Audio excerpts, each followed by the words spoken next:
True life story. TB Joshua has replied the lady from BBC that said that she's the daughter of TB Joshua and she was tortured and stuff. So, and TB Joshua sent this reply from the grave. Real life legend. He died 2 years ago and they decided to release a documentary 2 years after he died. So it turns out that before he died, he had made a video about this lady where he called the whole staff of the church and told the lady to stand up and was now explaining the issue he had with the lady. That's TB Joshua. So in the video, TB Joshua was provided documents to prove that the lady is not his biological daughter. And how did it come to that? It turns out that he sent the lady to a British school outside Nigeria. And this lady went there and started causing trouble there to the point that she stole 41,000 sefa. When she stole the money, the school caught her as the thief. And imagine other money she may have stolen that they did not catch her. That one was really huge, 41,000 sefa. And then she stole it at the time. This was some years ago. And the school caught her and rusticated her, something like that, sent her back. But then they sent a letter thinking it's that she's TB Joshua's biological daughter because her surname is Joshua. So they sent a letter to TB Joshua. So TB Joshua now had to reply to prove to them that she's adopted. He brought out the adoption letter, all right? And the video, the day they found her, they videoed it. So he sent them these two things. So to prove that this one is not my biological daughter, oh, I just adopted her, that's why she's answering my surname. So they settled that issue. From what I understood in this video, she stole again. That's the way I understood it. She stole again, and this time they detained her for like 3 days or something. Crazy. And then I think she had a case again with the police station there in Nigeria here. And at a point, TB Joshua wanted to return her to the orphanage home. He said that her trouble is too much. According to the video too, she was stealing. She was there when TB Joshua was saying it too, and the whole staff, we're talking about hundreds of people were there. She was stealing. You know, they have like female hostel where the ladies live. And she was robbing the ladies there in the synagogue church of all nations, TB Joshua's church. She was stealing their money. And when she steals their money, she will go to school and start living like a big girl. She was using the money to entice all the guys. That was the allegation in the video. That she would tell a guy, for instance, if you shave your hair, I'll give you 2,000 naira. And you know, back then, 2,000 naira is the equivalent of 10,000 naira now. And this is money she stole from another hardworking staff. Do you understand? She would tell somebody, if you finish this plate of rice, I'll give you 5,000. Something like that. She was just doing challenge. She was running TikTok challenge before TikTok challenge became TikTok challenge. It shock you. She was just doing all those things in school, blowing people's money. And they said that the team from TB Joshua's church, when they found out she was a thief, they went with her to the school, maybe to find out whether they can retrieve the money. And that was when her friends explained to the staff of TB Joshua's church that this is how she blew the money.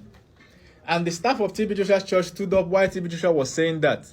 The one she stole her money stood up and explained that, yes. The other one that followed them to go to the school to try and retrieve the money or something said yes, that all her friends in school are male. Then TB Joshua brought out another case of another boy in that same synagogue, another staff that she seduced to the point that the staff had to write a letter to the TB Joshua's church and say he's not doing again. He doesn't want to be a staff again, that this girl has frustrated his life. He left. He's no longer a staff.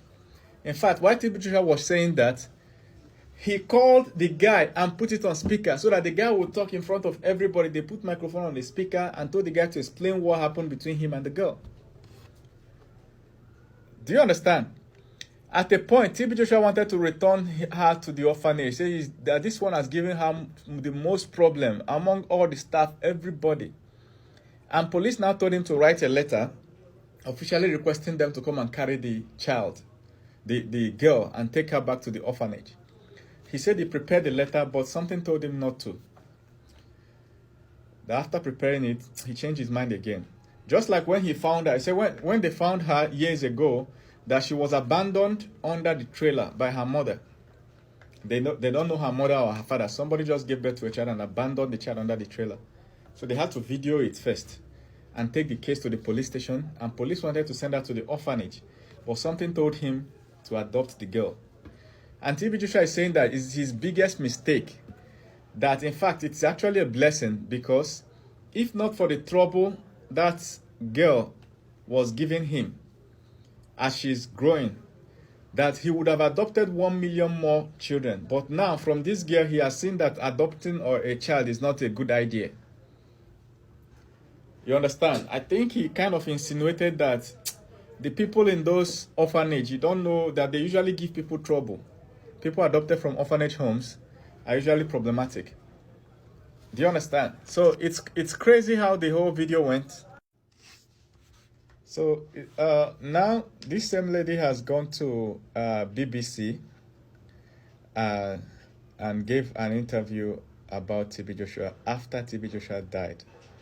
It's almost like, I'm not saying that what she told BBC is a lie. I'm not saying that because I was not there. I can't defend nobody. I'm not even defending TB Joshua or any of the staff. What I'm saying is that the way I'm seeing it, this is a long-standing battle. It's looking like she's fighting back at TB Joshua. After the man died, a BBC documentary was in play, and she felt that this is my opportunity to get back as this man. And if you watch that video where TB Joshua was exposing her to the staff, two things about that video. TB Joshua started by saying that this is something he has been handling in private in his office. But he said that it has come time for him, that he feels that the staff should know about what is really going on with this girl. Do you understand? He said that when he wrote the letter to send her back to the orphanage, he called the girl in the office and showed her that she's going back to the orphanage. The girl started crying. Because of the tears, he refused to send her back. He decided to handle her with all her problems. Now look at it now. It turns out, after he died, this is the same girl that went to the world news, BBC, to describe him as evil. The girl he picked from the road. You know, sometimes it can be heartbreaking. Wherever he is in the grave now and he watches that BBC news, it's going to be very heartbreaking, you know. I don't know what really went between them, you know, to that extent. But it turns out that from all I've seen, it's like the girl is kind of problematic with every other person. It's not just TB Joshua issue. So she's kind of fighting back with that BBC interview. But what can we learn from this? In a way, I feel that, and I've said it before, if you ever feel that you need to cut off from somebody, that feeling is right. You have to go ahead and do it. If he had gone ahead and returned her to the orphanage home and everything that time, she would not have the grounds to come and be saying that kind of thing about him on BBC, you know? When you feel that you need to kick out somebody, kick them out, like, especially staff. You know, me personally, I've had bad experience with staff that some staff, you think that you're giving them a longer rope, let them recover, let them improve, at the end, that person is gonna be the worst staff ever. They will go out there and try to destroy the company. They will be inside your company and try to destroy it. Do you understand? So sometimes I don't even blame all these Europeans and Americans that if you tweet the ordinary tweets, if you tweet rubbish, they kick you out of the company, the main company. Like your social media should 100% reflect the company you're working with. You know, if you ever feel that something is not right for you, trust that God's instinct. That's your survival instinct telling you that this person is not supposed to be in this team. This person is not supposed to be in your life. You know, this person is dangerous for you. If you ever feel it, if you ever feel that a journey or a trip is not okay, trust that instinct. It's better to be called a coward than to be disgraced like this after you're dead, you know. I think he had a lot of opportunities to kick out the girl. He didn't. What else would he have done? I don't know. Honestly, I don't know what else he would have done to rescue the situation. But you know, if somebody is young, we do crazy things when we are young. The girl might just be hyper, whatever, active, you know. By the time she's getting to 30, 40, her body will calm down. Many of us do crazy things. When I was younger, I used to fight. If you look for my trouble, I'll come out this shit. We'll go We'll fight the end.